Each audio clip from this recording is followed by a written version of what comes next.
بسم اللہ الرحمن الرحیم۔ اس کہانی کا مقصد صرف یہ ہے کہ ہم اس سے سبق حاصل کریں اور عورت پر جو ظلم ہمارے معاشرے میں رشتوں کی چکی میں پیس کر کیا جا رہا ہے وہ نہ کیا جا سکے، اس کے حقوق میں اس کی ضلالت نہ ہو، کوئی اس کا حق میں کمی نہ آئے، اسے ایسی ہی عزت دی جائے جیسی عزت ہم اپنی بہن بیٹیوں کے لیے ان کے سسرال میں طلب کرتے ہیں۔ اسے ان کاموں پر مجبور نہ کیا جائے جو اس کے بس میں نہیں ہوتے، ورنہ وہ بھی ایسا قدم اٹھا سکتی ہے جیسا اس عورت نے اٹھایا۔ یہ کہانی اس کی زبانی سنیے۔ اس روز میرے شوہر نے مجھے بہت بے دردی سے مارا پیٹا تھا۔ اس کی وجہ یہ تھی کہ میری ساس نے میرے شوہر کو میرے خلاف اکسایا تھا کہ یہ عورت پیدائش سے بانجھ ہے اور اس عورت سے اولاد نہیں ہوئی، اس کو چھوڑ دو اور کسی اور دوسری عورت سے شادی کر لو۔ میری ساس کی انہی باتوں کی وجہ سے میرا شوہر بات بات پہ مجھے ڈانٹتا اور اس روز تو اس نے حد ہی کر دی۔ مجھے مارنے پیٹنے کے بعد سکون نہ ہوا تو مجھے کہنے لگا، اگر تم ماں نہیں بن سکتی تو میں تمہیں چھوڑ دوں گا اور کسی اور دوسری عورت سے شادی کر لوں گا۔ میرا جیٹھ شوہر کا بڑا بھائی پاس ہی کھڑا تھا اور سارا منظر دیکھ رہا تھا۔ اس سے رہا نہ گیا تو اس نے میرے شوہر کو برا بھلا کہنا شروع کر دیا۔ اس پر میری ساس نے اسے بھی برا بھلا کہنا شروع کر دیا۔ میرا جیٹھ عمر میں مجھ سے کافی بڑا تھا، لیکن اس کی شخصیت میرے شوہر سے بالکل مختلف تھی۔ دراصل پہلے تو میرا شوہر کا رویہ بھی میرے ساتھ بہت اچھا تھا، لیکن شادی کے 4 سال گزرنے کے بعد بھی جب کوئی بچہ پیدا نہ ہوا تو اس کا رویہ میرے ساتھ بدلنے لگا تھا۔ میں نے اپنی ساس اور شوہر کے طعنوں سے تنگ آ کر علاج بھی کروایا، لیکن خرابی میرے شوہر میں تھی اور وہ اس بات کو ماننے کے لیے تیار ہی نہ تھا۔ اس روز میں نے فیصلہ کر لیا کہ میں ماں بننے کے لیے کچھ بھی کر لوں گی۔ اگلے دن ہی میرے گھر پر کسی کو نہ پا کر اپنے جیٹھ کے کمرے میں چلے گئی، جو کہ اپنی بیوی کی وفات کے بعد اپنی چند ماں کی بیٹی کے ساتھ اکیلا ہی رہتا تھا۔ کاکی، کیا بات ہے؟ میرا جیٹھ میری طرف دیکھ کر بولا۔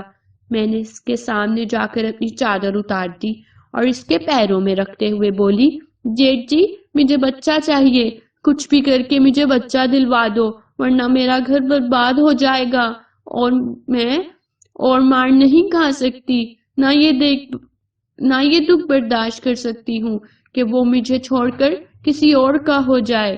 یہ کہہ کر میں آگے بڑھی اور جیٹھ کے قریب جا کر کھڑی ہو گئی۔ میرے جیٹھ نے میری ساری بات سمجھ لی تھی۔ وہ پیچھے ہٹتے بولا، نہیں کاکی، یہ سب غلط ہے، میں ایسا نہیں کر سکتا۔ میں نے کہا، تو ٹھیک ہے، پھر جب تمہارا بھائی مجھے پیٹے مار دے گا یا مجھے چھوڑ دے گا تو تم میری بے بسی دیکھ کر کڑتے رہنا اور مجھے مرتا ہوا دیکھتے رہنا۔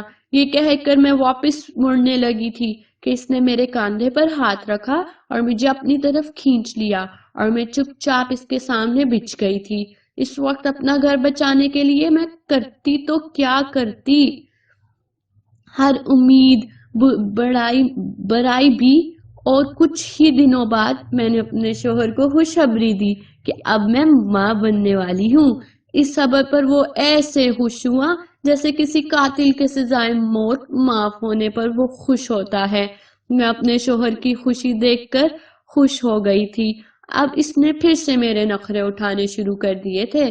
مجھے کسی کام کو ہاتھ نہ لگانے دیتا۔ میری ساس جو میری دشمن بنی بیٹھی تھی وہ بھی خوش تھی۔ ہمارے گھر ایک چاند سا بیٹا پیدا ہوا اور میرے شوہر پورے گاؤں میں مٹھائیاں بانٹنے لگے، لیکن اسے کیا معلوم تھا کہ وہ اس کا بیٹا نہیں تھا۔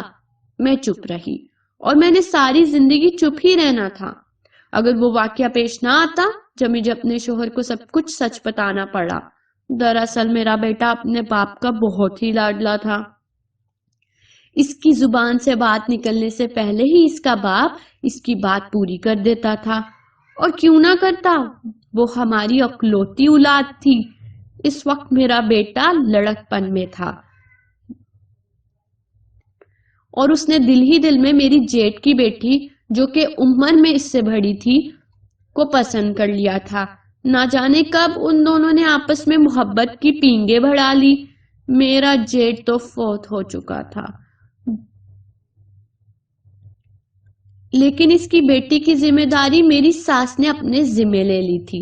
جب مجھے اس بات کا علم ہوا تو اس وقت تک بہت دیر ہو چکی تھی۔ میں نے اپنے بیٹے کو سمجھانے کی بہت کوشش کی، لیکن اس نے میری بات ماننے سے صاف انکار کر دیا تھا۔ وہ کہتا بھی ٹھیک ہی تھا کہ اگر اس کی شادی اس کے تایا کی بیٹی سے ہو جائے تو حرج کیا ہے، لیکن وہ نہیں جانتا تھا کہ وہ بھی اپنے تایا کا ہی بیٹا ہے۔ اس حساب سے تو وہ دونوں بہن بھائی تھے۔ میں نے اپنے شوہر سے بات کرنے کی کوشش کی کہ بیٹے کے لیے کوئی اور رشتہ ڈھونڈ لیتے ہیں۔ اس نے بھی یہ کہا، صرف صاف انکار کر دیا تھا کہ کبھی سوچنا بھی مت، لڑکی گھر میں موجود ہے اور ان دونوں کی شادی سے گھر میں ہی رہ جائے گی، کیونکہ اس کی ماں باپ تو اس دنیا میں ہے ہی نہیں۔ اس لیے سب سے مناسب یہی ہے کہ ہم اپنے بیٹے کی شادی اس کے ساتھ کر دیں۔ لیکن کسی صورت بھی میں یہ شادی ہونے نہیں دے سکتی تھی، کیونکہ گناہ تو میں نے پہلے کر لیا تھا، جو اولاد کی خاطر اپنے جیٹ کے پاس چلے گئی تھی، لیکن اب میں دوسرا گناہ ہونے نہیں دے سکتی تھی۔ جس روز ان دونوں کی منگنی ہونے والی تھی، میں اپنے شوہر کو تمام واقعہ بتا دیا کہ کس طرح اس کی مار پیٹ اور ساس کے طعنوں سے تنگ آ کر اس کے بھائی کو اس گناہ پر مجبور کیا تھا۔ میرا شوہر، جو کہ میری ساری باتیں سن کر ساکت ہو گیا تھا، کافی دیر تک خاموش بیٹھا رہا۔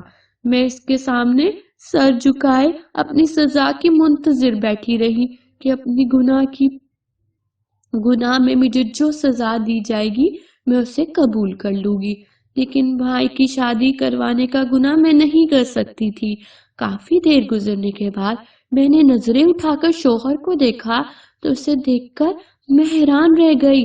دراصل میں یہ سوچ رہی تھی کہ اب مجھے کیا سزا ملتی ہے۔